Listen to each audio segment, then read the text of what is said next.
I looked, and behold, the heavens were open. A ninth season. We believe in the Trinity. We believe in the five solas.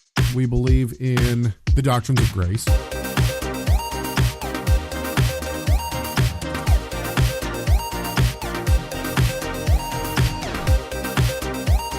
Man shall not live by bread alone, but by every word that comes from the mouth of God.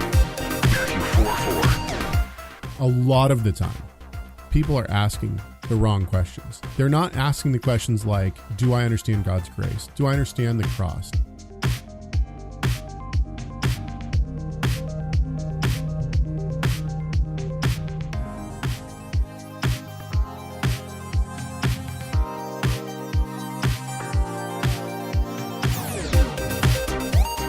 Let the word of Christ dwell in you richly, teaching and admonishing one another in all wisdom, singing psalms and hymns and spiritual songs with thankfulness in your hearts to God. Colossians 3:16. Every single one of us has our own ministry. Doesn't matter if you work as a CEO or you work at McDonald's or whatever you do, or whether you're quote unquote in ministry, you have a ministry. As we mature, we walk, we enjoy our relationship with God in as much as we see his majesty in the blessings that we have just by what Yeshua has done for us, not by what we have done to impress God and then get something from him. So faith, so salvation by faith. Absolutely. Salvation by faith. I keep zeroing in on these, the big ideas, like what is biblical love? What is grace? Do I have an accurate understanding of God's grace? Our love for Yeshua, but his love, like through us, is why we're doing what we're doing. And that's why it's called Messiah Matters.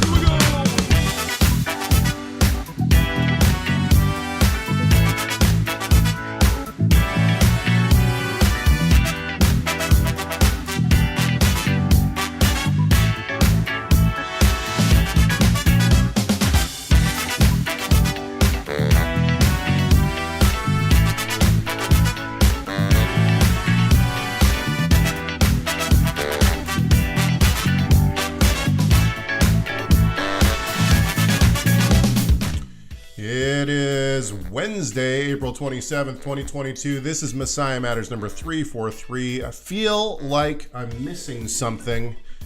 My name is Caleb Hegg. I am missing something. The chat room is right. I am nothing without the Hoff, but I'm going to try to do this anyway and see how it works out. Let's see here. We already got people. The chat room's already blowing up. So I think Rob is writing a paper today. I don't actually know. I think that's what's going on. Yeah, so here I am, all by my lonesome. But you know what? We're going to have some good times. I'm going to say the same thing that I say every time that I try to run this show by myself. Probably not going to be a full hour. Probably going to cut it short whenever I'm done talking. And every time I say that, guess what happens? We go a full hour. So we got an interesting email, and that's actually why I wanted to do this show without Rob, is because I thought, you know what, I want to talk about that. It comes on the heels of our conversation for the past couple of weeks looking at Easter, and really we were looking at the term Easter. And last week I talked a little bit about the notion that within the Torah movement at large, whatever you want to call that, people seem to think that everything is pagan. If it's attached to the church, it must be pagan. And so that's kind of I think this comes from like the Hislop Two Babylons and Lou White, Fossilized Customs. Those were big books, and I think that people within the Torah movement have kind of adopted this notion that all of that's true and just accept it. One of the things that I've seen recently online is this idea of, I think I said this last week, the idea of Easter is pagan, no questions asked, or without question, something to that effect. And that's really kind of like the spirit of the Torah movement when it comes to things pagan. I think for a long time we have just decided that everything is pagan. And we don't ask any questions about it. Okay, let's look at the chat room real quick. I'm glitchy. Glitchy on the video. Okay, I don't know how to fix that, honestly. Yeah, I think we're gonna have to just accept it for now. But the audio is still clear. Okay, good. Well, you're gonna have to go with the audio. I'm actually, so I'll give you a little insight into the production of this. I'm actually working really hard to get a really nice camera set up in here, and I was going to have that set up today, but unfortunately, that camera needed a little attachment, and it didn't come. It didn't come yet. So hopefully today, which means that by next week, I'll have a new camera. Okay, so I apologize for the glitchy camera, but that's about all you got. And yeah, Unashamed of Jesus, the bobblehead is an idol. It's not an idol. That's Spurgeon. I still think that the idea of getting a bobblehead camera is a good idea. Okay, so let's read this. Let's read this email. Actually, before we do that, you can always be a part of our conversations. 253-465-3205. It's 253-465-3205. You can also shoot me an email, chegg@torahresource.com, chegg@torahresource.com. Of course, this show is produced by torahresource.com. Go to Torah Resource and find all sorts of free stuff. And yeah, you can also pay for stuff too if you want to. Find past shows on messiahmatters.com. And as always, please do me and Rob a favor by clicking the subscribe button and liking this video. Okay, now that we got all that out of the way, let's go to this wonderful email that we got. So, hang on just one second. I gotta pull this up. And I'll bring this over here if I can get it. There we go. Okay, here is the email in question. It says, I apologize, give me 1 second here. It says, okay, this is from the John 17 Project, who's normally in our chat room. I don't know if John 17 Project is in our chat room right now or not. So this is yeah, just an email that was sent in. It says, from your last video, I was wondering what your thoughts are on something. So I have a couple of questions. While I agree we shouldn't label everything not explicitly spelled out in Scripture as pagan, I do wonder if there's a good reason for the tendency for believers to do this. Constantine made the day of the sun worship into a Sabbath in 321. Okay, let's talk about this. Let's stop right there. This email goes on, but we're going to stop right there. So the notion that that Constantine, let's talk about Constantine for a few minutes, because I think a lot of people think, I hear a lot of Christians and a lot of believers blame everything on Constantine. Oh, if it weren't for Constantine, Constantine made everything pagan. That's kind of one of the things that we hear a lot. So a little background on Constantine. Constantine became a believer. This is debated among scholars. What was the level of Constantine's conversion? So in 312, Constantine is fighting, and he comes to the Battle of the Milvian Bridge.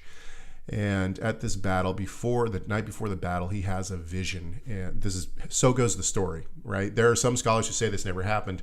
Some scholars say that this happened, but it didn't happen the way it's said to have happened. Some people say that the symbol that he saw in his vision was actually a pagan symbol, and then the Christians just made it their own. Kind of like we say that on this show, we say a lot of the time that the Jews took Christian things and just said, oh, we had it first. So there is some historical legitimacy to this story, and you can see one of my favorite historians, I've said this many times, is Ryan Reeves. You can find his YouTube videos. He's a young historian. I believe he's at Gordon Conwell. Maybe he's not anymore. Anyway, that's totally beyond the point. He has made a huge catalog of YouTube videos on church history, and every single one of them is dynamite. I actually linked his video to Constantine in this video, so if you'd like to take 33 minutes out of your day, I would highly recommend it. I really enjoyed watching his video on Constantine. I learned a lot, and so he argues that the vision that Constantine had, whether or not Constantine actually had the vision or not, that's beyond the point. We know that the Cairo, let's actually talk about this vision first. In the vision, Constantine supposedly sees the cross, and he is given a symbol. And the symbol is two Greek letters put together. It's a chi and a rho. And the Cairo symbol is a representation of the name Christ. And so what he does is he is told in this vision that if he puts this symbol on his shields, and he represents this symbol as he goes up to the battle of the Milvian Bridge, that he will win. And so this is what he does. He puts, so goes the story, so goes the legend. He puts this symbol on his shields and on his men. And lo and behold, what happens? He wins. He wins this battle. And so he says, aha, this is because of this God, Jesus, this God Christ. And so he converts and becomes a Christian. Now, there is also debate whether or not Constantine actually becomes a Christian. Some of the debate actually centers around whether or not Constantine becomes monotheistic. In other words, was Constantine a true believer in Jesus and in the God of the Bible, the whole Bible, the Old and New Testament, or was Constantine a pagan who just saw Christ as the head God, or the most powerful God, or maybe the God of Rome, the God that was ruling over his region, the God that would actually help him in his battles, and not the only God, but simply maybe the strongest God. And I actually tend to lean towards the second scenario, that Constantine was not monotheistic, that Constantine believed in multiple gods, and that when he won the battle at the bridge, what actually happens is Constantine now decides to follow Christ, not because he thinks that the God of the Bible is in fact the only true God, but because Constantine believes that this is the strongest God who has given him the victory. And so this is kind of the turning point. Now, it doesn't really matter what Constantine believed in terms of whether or not he was monotheistic or not, at least not for our conversation. What matters is the fact that Constantine now he claims Christianity in 312. And then in 313, we have the Edict of Milan. And the Edict of Milan, a lot of people believe that this made Christianity the official religion of Rome, but that's not actually the case. As Ryan Reeves argues, it actually just made the religion of Christianity not against the law. It made it lawful to be a Christian. And this is really the tide that turns within the Roman Empire. Okay, I'm going to stop real quick and see what the chat room is saying to me. Okay. Constantine sounds a lot like Nebuchadnezzar in that sense. Rome, the mother of harlots. Okay, yeah, so I completely agree that we have a lot going on within the history of the Roman Empire and Constantine. So I don't want to give Constantine a free pass here. That is not what I'm trying to do. All I'm trying to do is give you a little bit of background. One of the things that we do see with Constantine, however, is the fact that he is desperately attempting to unite Christianity. In fact, I think that this is actually his role in the Council of Nicaea. So Constantine actually brings together and essentially sponsors, he pays the money for the Council of Nicaea to come together. But is he instrumental in the decisions of the Council of Nicaea? Anyone who's anti-Trinitarian is going to say yes. They're going to say, oh, see, Constantine decided that he's the one who created the Trinity doctrine. This is absolutely false. In fact, most historians agree that once the Council of Nicaea starts and once Constantine kind of kicks things off, he's kind of out of the picture. We don't really see him anymore. It doesn't seem as though he's involved in any of the decisions or anything like that. So what is he trying to do at the Council of Nicaea? What Constantine wants to do is he wants to bring a unified front of Christianity. He wants to unite believers around this religion. Now, whether or not his motives were legitimate or were he had the right motives in doing this, that's beyond the point. What he's trying to do is he's trying to follow this God and this religion that whether or not he's a full-on true Christian or not, that's beyond the point. he is trying to follow this God and this religion. But what he sees is these factions of fighting around the empire from different Christians. He sees splits within theology. And so what he's trying to do is bring together Christianity. So with all of that said, hang on, I want to go back to the chat room real quick. Isn't his mother the one who found the piece of the cross in Jerusalem, then made the Church of the Holy Sepulchre, which still stands? Yeah, so this is a good question. The Church of the Holy Sepulchre, if you don't know, I think it's 5 churches put together, it might be 7. And what they claim is that there's the Stations of the Cross within the Church of the Holy Sepulchre. Constantine and his mother came, and his mother was the instrumental one in actually building the church on the site that it still stands. Basically what they said is that within the church you can go to these different stations and see the cross. You can see where he was crucified, you can see where he was laid in the tomb, so on and so forth. So they have this idea that all of it is within, I don't know, I've actually walked it in the Church of the Holy Sepulchre before. It's not a long walk at all, but they basically, today people say it all happened here. Whether or not she found a piece of the cross, that is I mean, do I think she found a piece of the cross? No. Did she claim to find a piece of the cross? Yeah, I think she may have. But this actually goes into a whole different realm of theology and history, and that is the notion of relics and what was going on with relics in the 4th and 5th centuries. And all around that time, the idea of relics, even to this day, still stands. So, totally different conversation. But let's touch on the Holy Sepulchre real quick. I think that there is good evidence that the Church of the Holy Sepulchre is actually placed on the site where Christ may have been crucified. I know. Send your emails now. You can try to slay me all you want on that one. The reason I believe that is because there has been really good scholarship done to show that there were the place where that is traditionally seen as the location of the upper room. I think in the 2nd century, it became a church, and there was actually a place for a Torah scroll in it. But the Torah scrolls in all of the synagogues, they point down towards Jerusalem, or in Jerusalem, they point down towards the Temple Mount. So when people are praying, they pray towards the Temple Mount.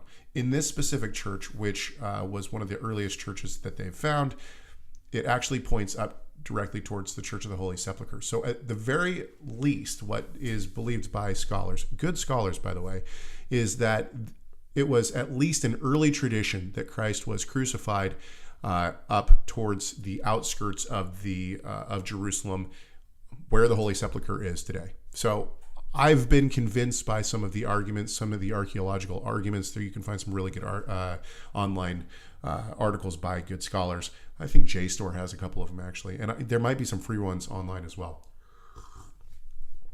Okay, we're off topic. Let's get back. So let's get back to this. So, okay. So while I agree we shouldn't label everything not explicitly spelled out in Scripture as pagan, I do wonder if there is a good reason for the tendency for believers to do this. Constantine made the day of sun worship into a Sabbath in 321. Okay, is this actually what happened? I would actually challenge this. Did Constantine declare that Sunday was a day of rest? Yes, he did. Absolutely. Did he do this because he was trying to worship the sun? No. In fact, I think that he's once again going back to this notion that Constantine is trying to unite Christianity. There is really good evidence, I think really strong evidence that the Christian church has moved the worship of the Sabbath to a Sunday. Now, we could discuss this. This could be an entire show. The moving of the Sabbath to Sunday. I don't think that it was done out of malicious intent. And that might surprise people. What I think happens is you have a predominantly Gentile group of people.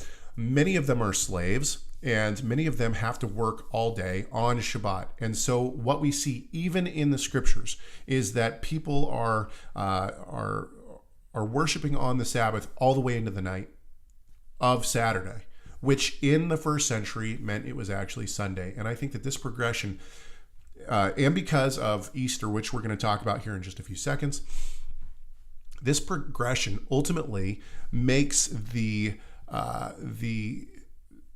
the church want to celebrate the Sabbath on Sunday morning. And they do that. Once again, I don't think it's out of malicious intent. Now, once we get a little bit later, then I think we have some malicious intent. But by the time Constantine comes in 321 and makes Sunday an official day of rest for the Roman Empire, I don't think he's doing it because he hates the Jews. Now, is there that's a good question. It's a question that we could ask. Was Constantine anti-Semitic? I haven't seen any specific evidence for that, and we'll talk more about what it means to be anti-Semitic specifically in the first century. Okay. Was the Pope a thing? I'm looking at the chat room now. Let's take a quick break and look at the chat room. Okay, Unashamed of Jesus starts. We'll start with this one. Now, on the first day of the week, when the disciples came together to break bread. Yeah, this is Acts 20, right? Acts 20 verse... Oh, I'm sorry, they give the reference. Acts 20 verse 7. So a lot of Christian commentators, a lot of Christian scholars believe that this proves that the Sabbath was changed to Sunday. I don't see it like that. In fact, to break bread, many scholars say that this is a reference to the Eucharist or the Lord's Supper. I also don't see that. I believe that the term to break bread throughout the first century means to have a meal. So I believe that this is basically saying on the first day of the week when they came together to eat, Paul, ready to depart the next day, spoke to them and continued this message until midnight. I see this as, let me give an analogy of this. My father and I have traveled a lot, and I've basically just carried my father's briefcase while he spoke. I mean, I'm happy to go and assist him in whatever he needs when he speaks. The Philippines is a really good example of this. So when we go to the Philippines, I've been to the Philippines now 3 times. There's a group there, actually several groups, really wonderful believers. And when we go there, my father has been asked to teach sometimes 8 hours a day.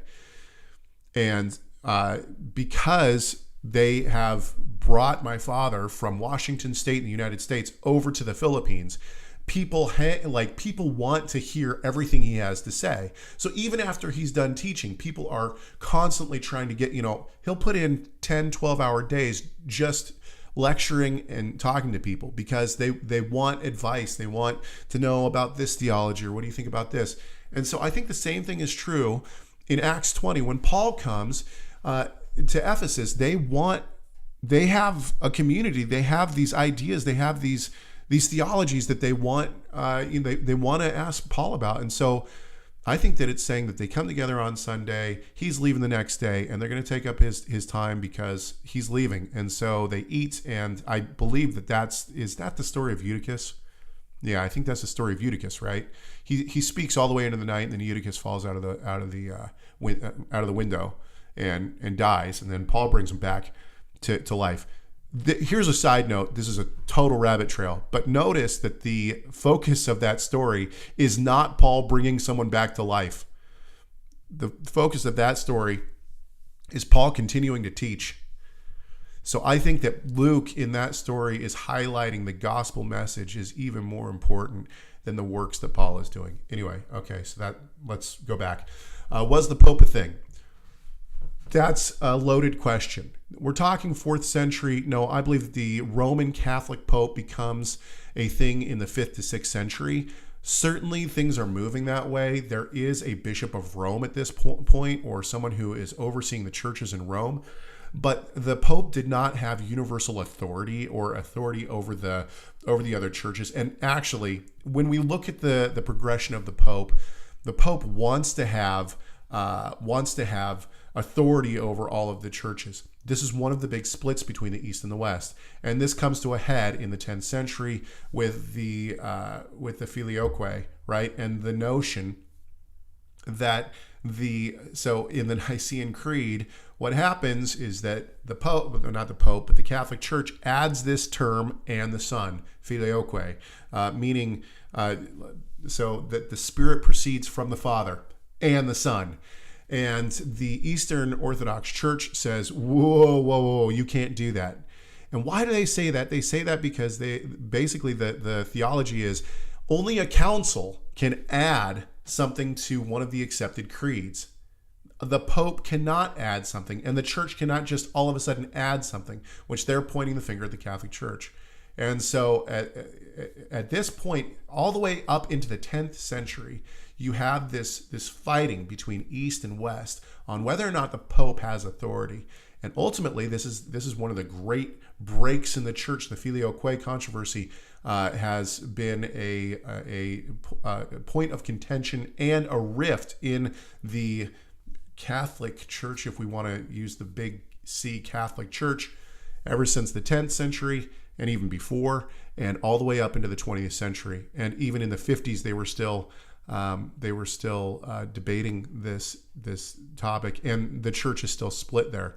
All of this to say, no, I do not believe that the Roman Catholic idea of the Pope and his authority had been established at this point in the 300s. Okay, let's keep going.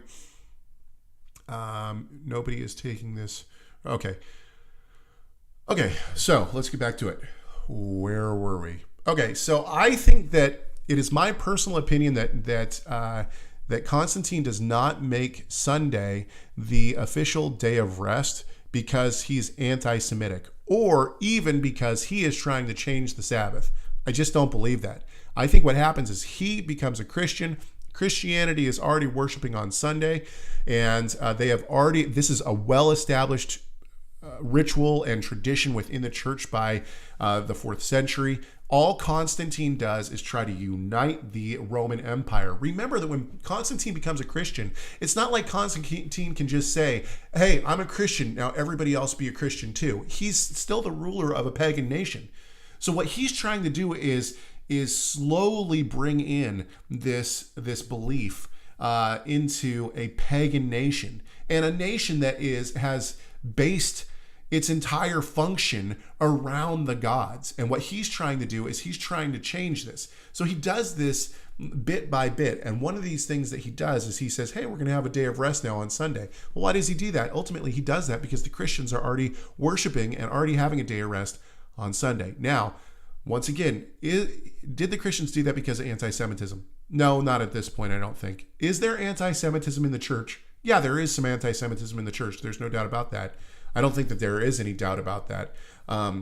But I don't think it's the kind of anti-Semitism that we think of. It wasn't white hoods and burning crosses, if you know what I mean. I mean, it's not like white supremacy hate of Jews that we have today. It's a little different, and we'll get into that in just a second. So let's keep going. Pardon me, with this email. At the First Council of Nicaea, this is the email, by the way. At the First Council of Nicaea, they intentionally changed the celebration of Messiah's death and resurrection out of anti-Semitism from Passover to Easter. Okay, let's hold here. This is a statement that attempts to wrap up an extremely large amount of theology into one sentence. And I don't think it is... I certainly don't think that the John 17 project is trying to be untruthful here. That's not what I think at all. But I don't think that this statement has hit the mark. And this is the reason why. What is being referenced here is the Quatrodeciman controversy. For those who don't know, the Quatrodeciman means 14ers, or the 14. So this would be... Ultimately, this goes back to our discussion about the Passover. Obviously, the Passover is supposed to be celebrated on Nisan 14 going into Nisan 15. And so when the church started celebrating, there became this rift, and this is documented in Eusebius. Eusebius, can we trust Eusebius? I don't think we can trust Eusebius all the time. He is talking about things that happened 200 to 250 years before him.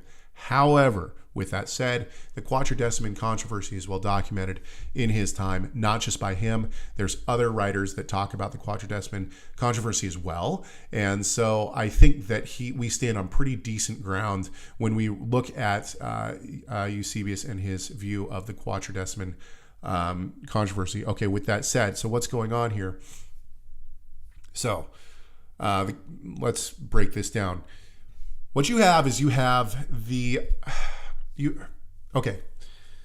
both Judaism and Christianity have a fast before the Passover, before So for Christians, it's a fast up until the banquet or the meal of Christ. Okay, and so the question is, for Christians, should this be done leading up? Should we break the fast when Christ ate the Passover, or should we break the fast when he rose from the dead? In other words, should we be fasting while he was in the ground, or should we fast up until the point where he ate the Last Supper? Now, there is, Polycrates, he actually says that Christ was, and he says that he's following John, and so Eusebius places Christ's death on the 14th when the lambs are dying.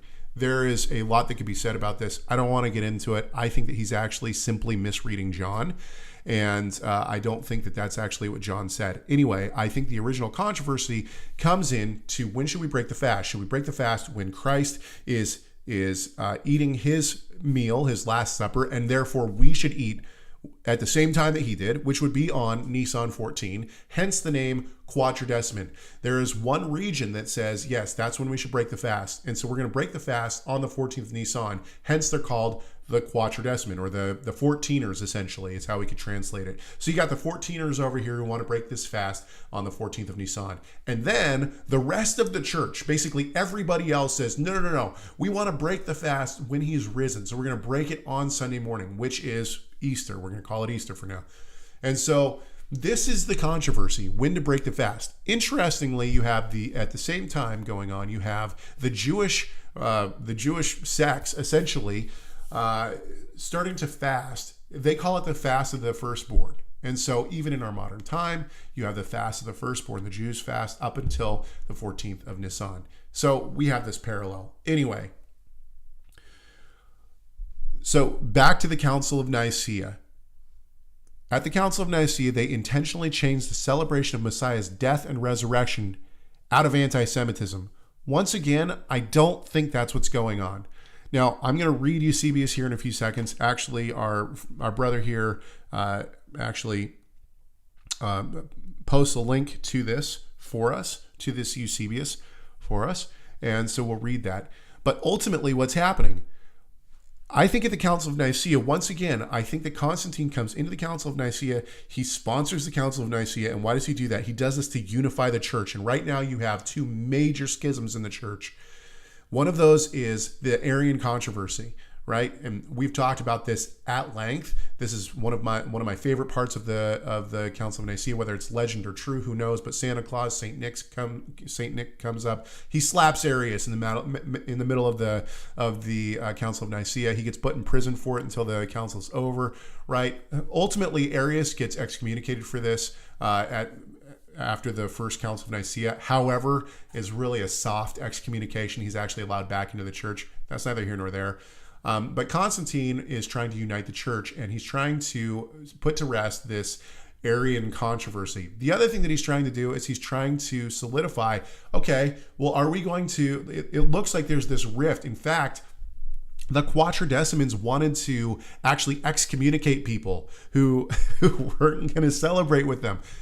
So Constantine comes in, he wants to unify. And so what he does is he tries to unify this day. I don't think it was Constantine. I think it was the Council of Nicaea. They're trying to unify on this day. I want to stop again. I want to go back and look at the chat room just to make sure I'm not missing anything. How do I fully understand what it means that Christ is my Sabbath rest if I don't keep the Sabbath? Good.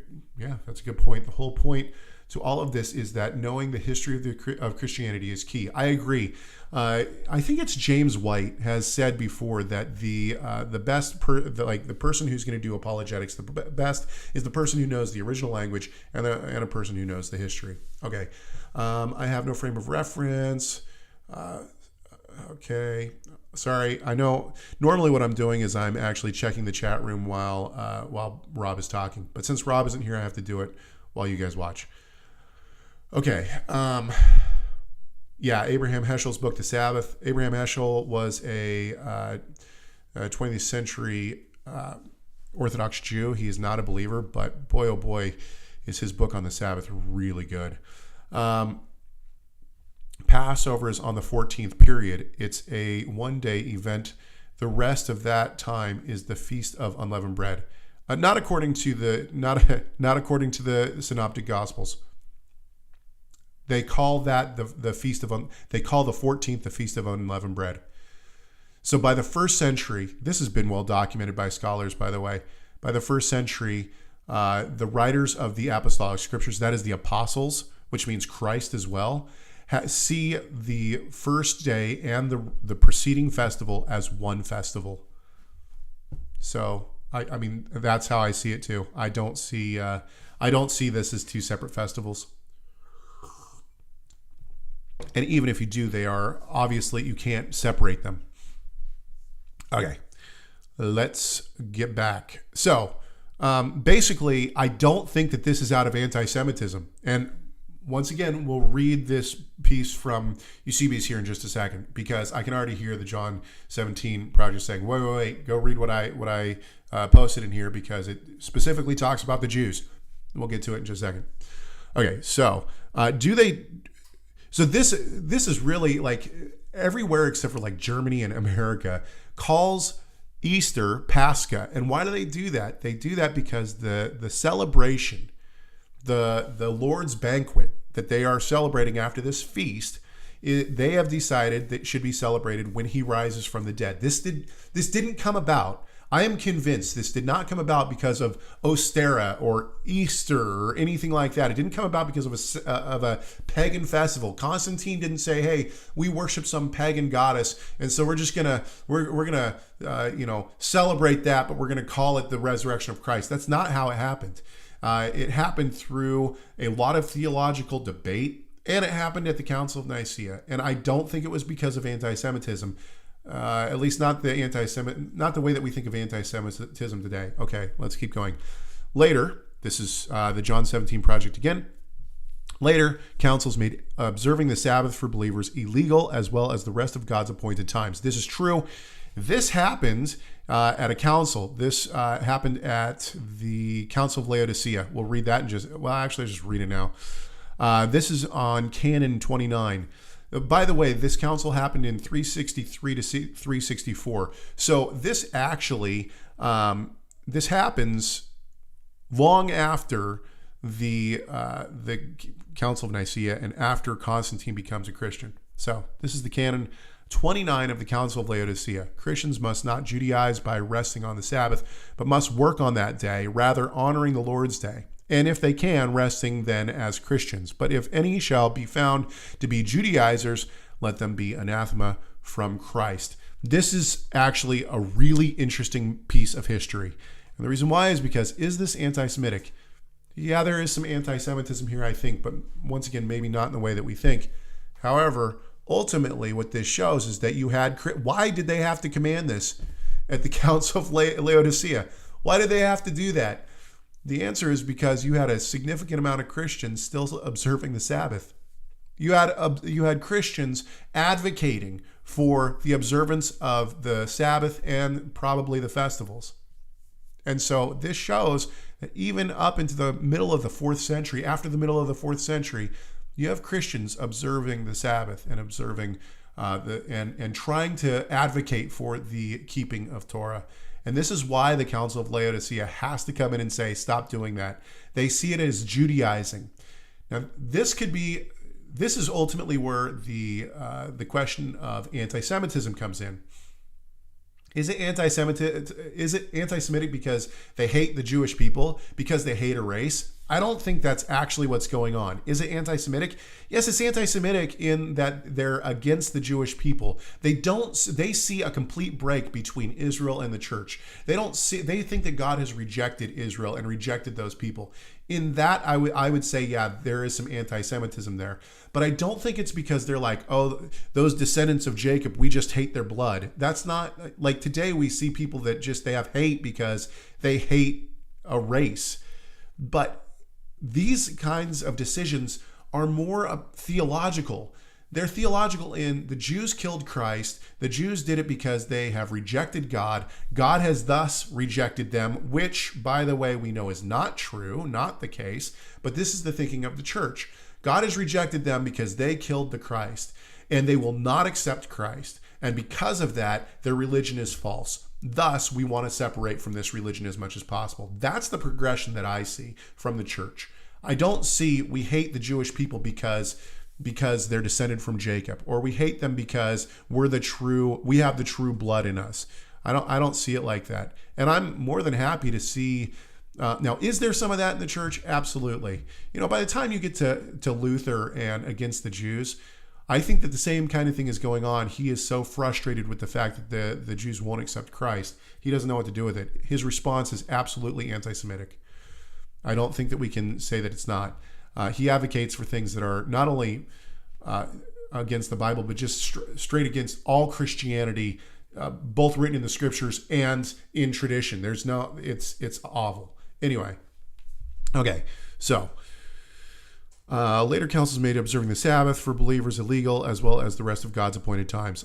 By the way, the Council of Laodicea was not an official council of the church until later. It didn't become official until later. So I think that and remember that the councils were very regional. So I think that this happens in Laodicea, and it takes a long time for it to catch on. So I think that we see the observance of the Sabbath by Christians even later into the 5th century.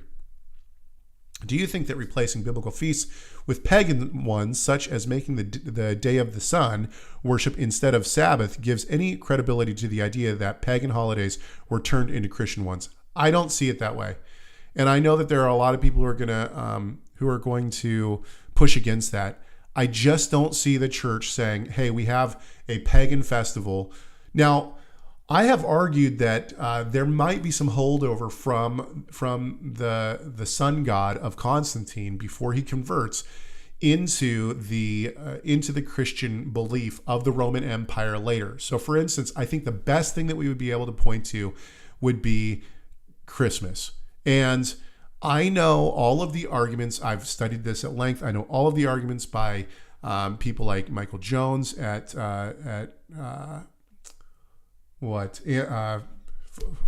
anyway, everybody knows who I'm talking about. And I've read books on this. There are some really good books from Christians who say that it's not pagan, and they show a progression. With that said, I still think that there is maybe some holdover from the Roman sun worship into. Now, it needs to quickly be said, I'm not necessarily saying that they took a specific holiday and said, we're going to just celebrate this holiday on this day. I think that there's good reason why the Christians, maybe not good reason, I think that there's reasons why the Christians placed December 25th and actually first it was in January, but why they placed Christ's birth there, I don't agree with it. I think it's wrong, but at the same time, I don't think it was malicious.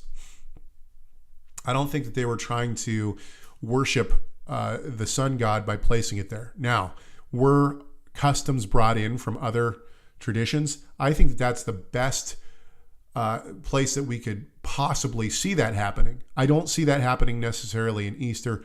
However, the Easter bunny and Easter eggs would probably be the most most obvious place to start if we wanted to argue that. Okay, back to this email. So I don't see Easter as being, in no way do I see Easter as being a fertility rite or fertility festival of pagans that they just said, hey, we're going to start celebrating it here because Constantine is now a Christian.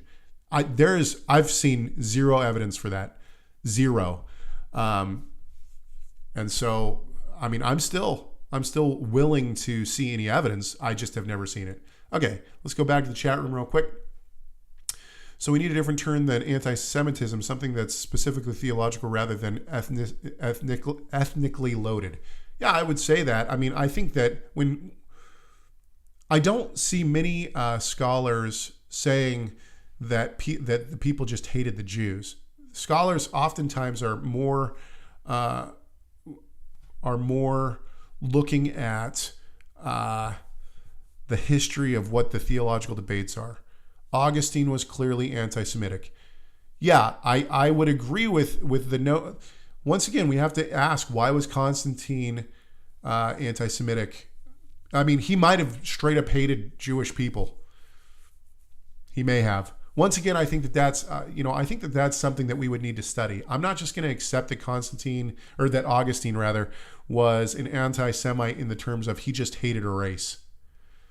I think that his place of anti-Semitism, once again, may also come from a theological point of view. But I could be wrong on that. I have not studied Augustine that much to be able to say that or not. However, I think my teacher, so I just took a class on Augustine, which was fantastic. It was really a very good class. And my teacher touched on that. I'd have to go back and see what he said. Okay, Lee says, all the Quatrodecimans I can find observed the first day of the week. Can anyone share any that didn't to contribute to my research project?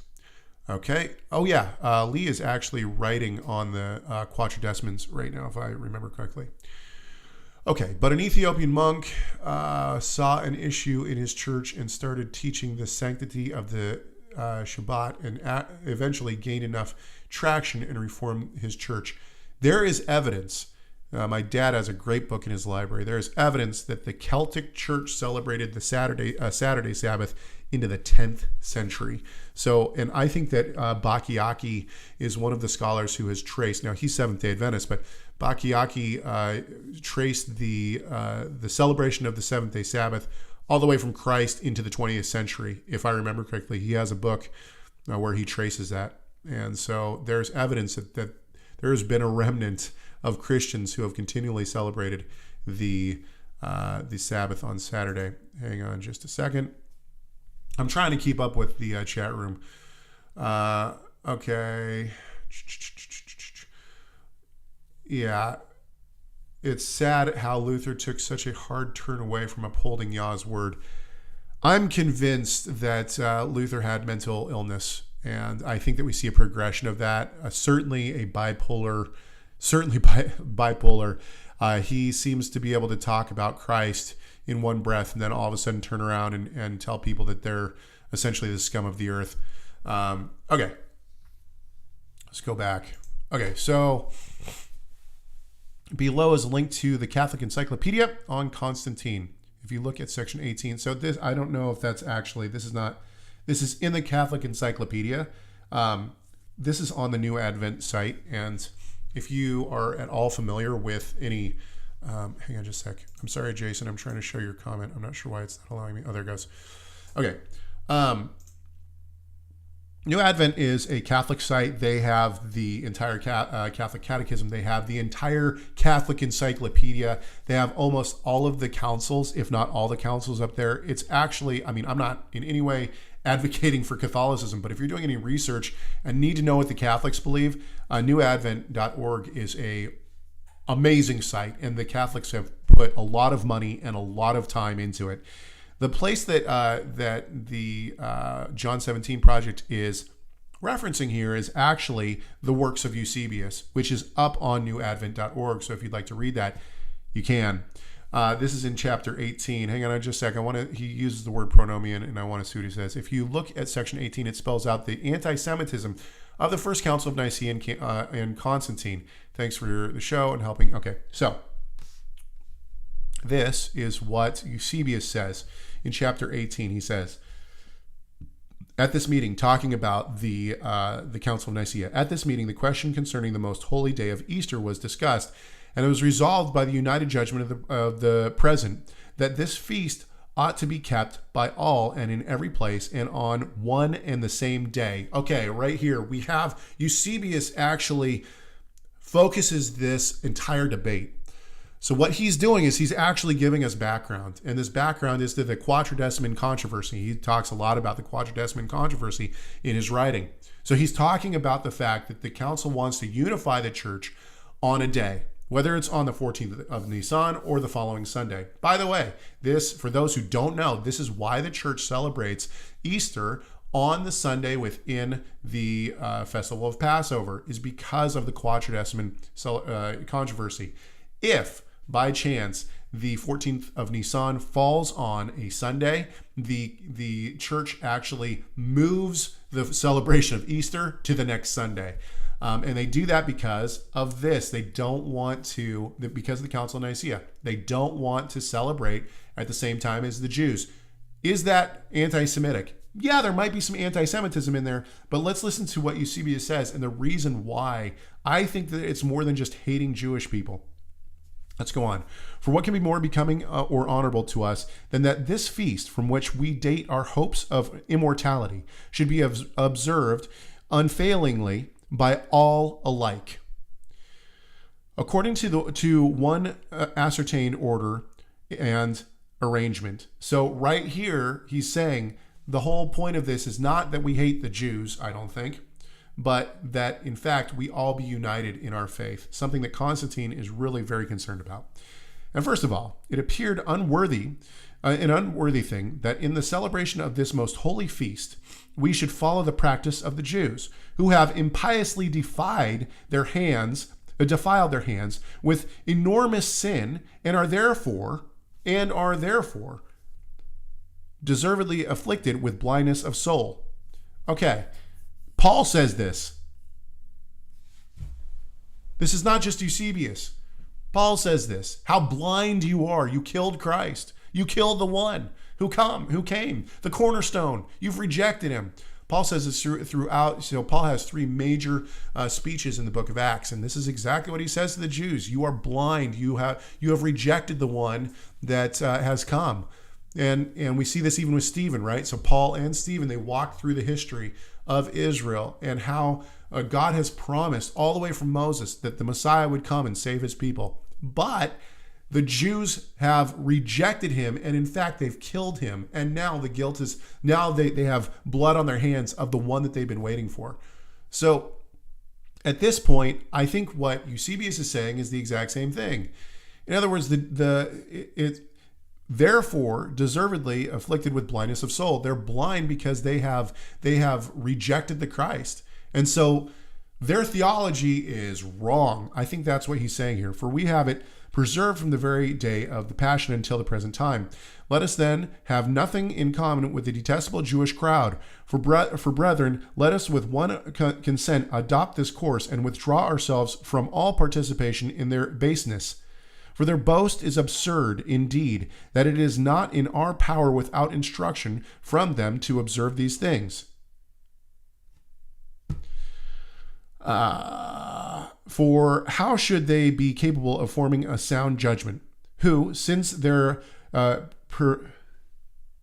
parricidal guilt in slaying their Lord, have been subject to the direction, not of reason, but of ungoverned passion, and are swayed by every impulse of the mad spirit that is in them. Right now, I mean, people look at this and say, this is super anti-Semitic. I see this as Eusebius saying these people have rejected Christ, and therefore their religion is a religion of demons. That's what I see. Now, is there anti-Semitism in this? I'm not saying that there couldn't be anti-Semitism in this. Does this lead to anti-Semitism? Yeah, absolutely. I think that this kind of language does lead to anti-Semitism in the later church. And I think that we see this at the Council of Laodicea. Once again, they're saying we don't want anyone trying to mingle these two different views.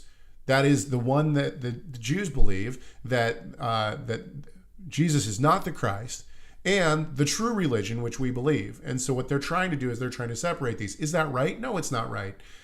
And this ultimately comes down to covenant. This comes down to the idea of, this comes even to the theology of the church today. And I'm not talking about the Catholic Church. If we look at the theologies of the church, of the wider church today, one of the things that the church continues to get hung up on is the physical people of Israel. And this is where you have dispensationalism versus covenant theology. I think that this is probably one of the biggest hang-ups within Christianity. Christianity as a whole does not know what to do with the physical people of Israel. And I think that we see this start with Eusebius. So I don't want to just give him a pass here and be like, oh, it's okay. That's not what I'm trying to do. But I see what Eusebius is saying here as much more theological than it is a hatred of a people group. In other words, let's ask this question. Do you think if Eusebius had a Jew come into his congregation and say, hey, I want to accept Christ, do you think he'd be like, get out of here, you're a Jew? I don't think that that's what's going on. I think he would be like, yeah, come on in. Let's talk about Christ. So I see him pushing against, and the Council of Nicaea pushing against the idea that the Jews have rejected Christ, and therefore they have been stripped out of the covenant membership. In the early church's mind, and in the church's mind much of today, to them that means that God has rejected his people. There's a huge problem with this. And the huge problem is that God has made promises to physical Israel. And so we have to see that God will fulfill his promises to physical Israel. And so this is where dispensationalism, although I thoroughly disagree with dispensationalism, this is the one thing that the dispensationalists have tried to do. They've tried to reconcile how you have physical Israel and how you have the church. Are they different? And what dispensationalism wants to say is, yes, God just deals with people, different people in different time periods or different dispensations. And there was the dispensation of law, which was dealing with Israel. And now we're in the church age, which is the dispensation of grace. And once the rapture happens and all the believers get taken away, then God will once again deal with Israel. He'll deal with law. So anyway, let's just keep going. I want to give full disclosure of this work by Eusebius. Hence, it is, and I think there's a word or two in here that I cannot pronounce, so I apologize. Hence, it is that on this point, as well as others, they have no perception of the truth, so that being altogether ignorant of the truth adjustment of this question, they sometimes celebrate Easter twice in the same year. What is this? I think this might be a misunderstanding of the idea that you can celebrate, those who miss Passover can celebrate it a month later. I could be wrong. I haven't looked into it anymore, but I think that that's what he's talking about. And the Torah prescribes this, right? This is in his Bible, and he thinks that it's a Jewish custom to celebrate Easter twice, and he's obviously mixing the two, Easter and Passover. He's seeing them as one in the same. He's not seeing Easter as a pagan holiday and Passover as a Jewish holiday. He's seeing the Jews celebrating quote unquote Easter the same. Okay. Let's see here. Sorry, I'm trying to find my place. We must consider, too, that a discordant judgment in a case of such importance and respecting such religious festival is wrong. For our Savior has left us one feast in commemoration of the day of our deliverance. What are they talking about? They're talking about the Eucharist. They're talking about do this in remembrance of me. So by this point in time, the church has already adopted do this in remembrance of me as Christ. And I think that this is early. I think that by the end of the first century, you have this idea that Christ has instituted something new. I mean the day of the most holy passion, and he has willed that his Catholic Church should be one, the members of which, and once again we go back to this idea of unity. So I think that Eusebius and the Council of Nicaea are more worried about unity of the church than they are about hating Jewish people. That's how I see this. However, scattered in many and diverse places, are yet cherished by one pervading spirit, that is by the will of God. So on and so forth. I don't think he talks anymore about the Jews. So all of this to say, once again, I want to make it really clear because I want people to understand I'm not saying that there was no such thing as anti-Semitism in the early church. I do think that there was some anti-Semitism in the early church. What I am saying is that I don't think that what people might see this as anti-Semitic. If that is the case, I don't think it's coming from a place of hating a people group.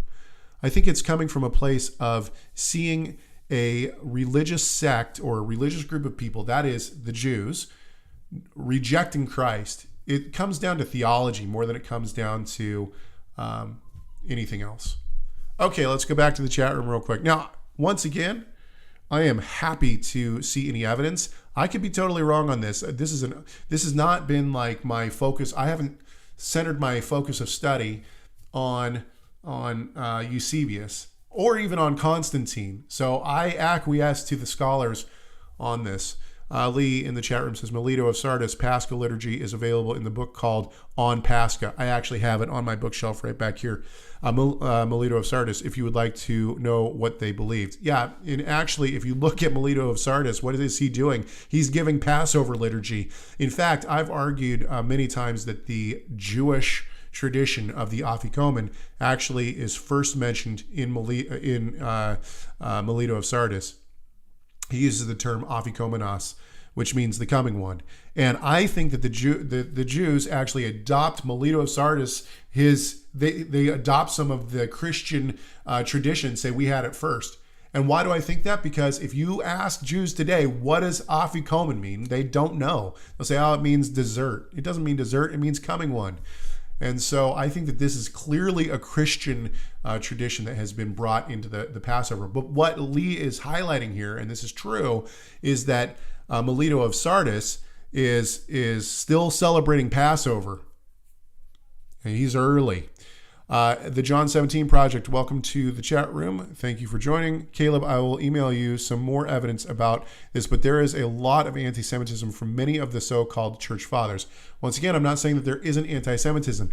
However, I do think that most of the anti-Semitism that we read in the church fathers comes from a place of theological difference. That is, that the Jews killed Christ. Now, we could go down this path and say this, that there is a hatred that comes for the Jews because they killed Christ, and the notion is that God rejected them, and therefore we should reject them as well. That's where the anti-Semitism comes. And certainly, I mean, we see that even in the modern times, the SS uses Luther's work and to justify the killing of the Jews. So certainly, I think that is anti-Semitism bred out of this? Yeah, absolutely. I'm not saying it's not. But when we look at Eusebius and we look at the Nicene Council, they're not saying, "Hey, we just hate Jews, so let's be separate from them." It is meticulously theological. They're looking at it from a theological perspective.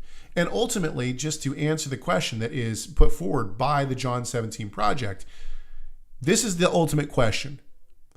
Do you think that replacing biblical feasts with pagan ones, such as making the day of sun worship instead of Sabbath, gives any credibility to the idea that the pagan holidays were turned into Christian ones?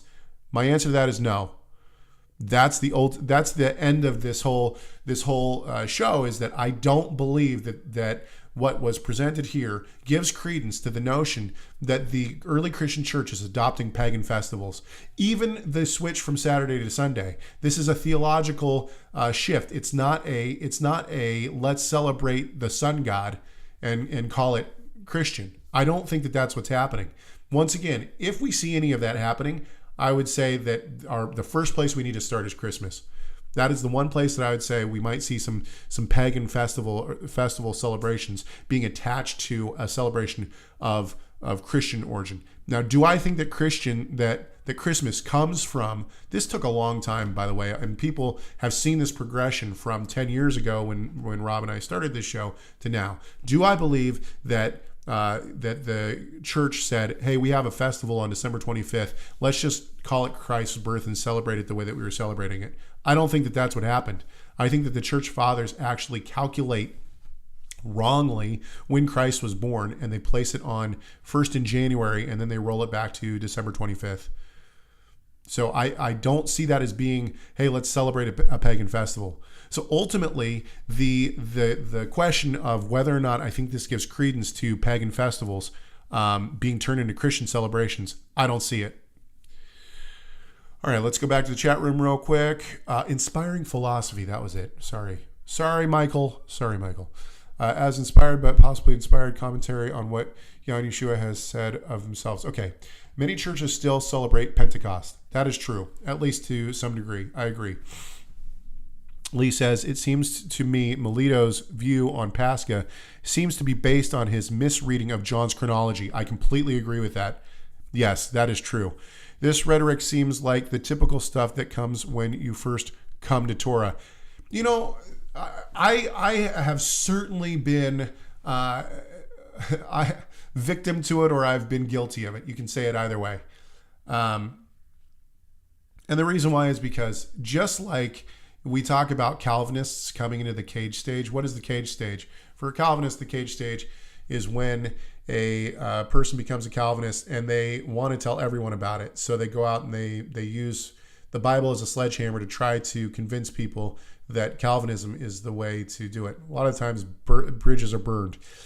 Well, we see this probably even more so in the Torah movement. Why? Because people come to the notion that they should be keeping Torah, which I agree is absolutely true. But many people who come to this understanding not only want to beat their Christian brothers and sisters over the head with their Bible, but they will actually disassociate with people who don't celebrate the Sabbath, even though just a couple years ago, they weren't celebrating the Sabbath. And so, I mean, I think that the cage stage, we call them Torah terrorists, the Torah terrorist stage, and I am certainly guilty of this. The Torah terrorist stage is one that is real. The problem is that a lot of people don't come out of it. If you start looking at the Hebrew roots movement, the Messianic movement, the full Torah movement, whatever you want to say, one Torah movement, you have people who have not realized, like, hey, maybe I shouldn't be a total jerk to Christians, or maybe I shouldn't call Christians pagans, or maybe I shouldn't disassociate with everyone who's a Christian, or maybe I shouldn't say that Christians aren't saved, because there's so many things that we could say about this. Ultimately, I think that's true. I think a lot of people come into the Torah movement. They accept things like fossilized customs, or they start watching Michael Rood or Jim Staley or whatever, and they just think that everything that they're getting fed is truth, and it's all garbage. Instead of listening to the Bible and listening to the truth, they're getting their ears tickled. And ultimately, I think a lot of people in the Torah movement are waking up to that, and this is where you're starting to see a lot of people get some really good education. Okay, I have talked for a very long time. Look at that, more than an hour. I had 2 other emails I could have talked about as well. That's funny. Okay, let me get back here. I am, however, aware that history of anti-Semitism in the church has, and it still does, affect thinking and teaching of Scripture. I agree with that. But once again, so this is a really good comment. This is a really good comment. The John 17 Project, if you didn't hear it, I'm going to read it again. I'm going to read the whole thing. I am, however, aware that a history of anti-Semitism in the church has and still does affect thinking and teaching of Scripture. I agree with that. 100% I do agree with that. But once again, we need to look at where that comes from. So for instance, and I'm not trying to justify any anti-Semitism, but for instance, many of the churches that I have attended recently believe that the church has replaced Israel in some way, shape, or form. They might not come out and say that, but they believe that the church has replaced Israel. Does that come from a place of hating Jewish people? Does it come from a place of anti-Semitism? No. Is it anti-Semitic? Yeah, possibly. It does come from a place of anti-Semitism back in church history. And that ultimately stems from a theology. It's not actually an anti-Semitism. It comes from a theology which turns into anti-Semitism, and now it's kind of back into a theology, but it's an anti-Semitic theology in many senses. And so is this, but would I say that those Christians are anti-Semitic? No, I'd never say that they're anti-Semitic. They don't hate Jewish people. They just think that the church has replaced Israel. Are they wrong? Yeah, they're wrong. They're wrong. But that doesn't necessarily mean that they're anti-Semitic in the way that you and I would think anti-Semitic. Okay. Let's go back to this, and I'm sorry for my choppy video. Hopefully, Lord willing, by next week, I will not have choppy video anymore. So 253-465-3205, 253-465-3205. If you have disagreed with everything that I've said, or if you've agreed with everything I've said, it doesn't matter. You can call that number. Tell me all about it. And you won't talk to me or Rob. You just get an answering machine. You can also shoot me an email, chegg@torahresource.com, chegg@torahresource.com. I'd be happy to read any emails that you guys want to send me. Please consider subscribing to this YouTube channel and liking this video if you have benefited at all from it. All right. We hope and pray that Rob gets whatever he needed to get done. And I hope and pray that this conversation has benefited you in some way, shape, and form, and that you've come closer to Christ because of it. Ultimately, I hope that this conversation has done at least one thing, that is to glorify our great God and Savior, Yeshua, the Messiah.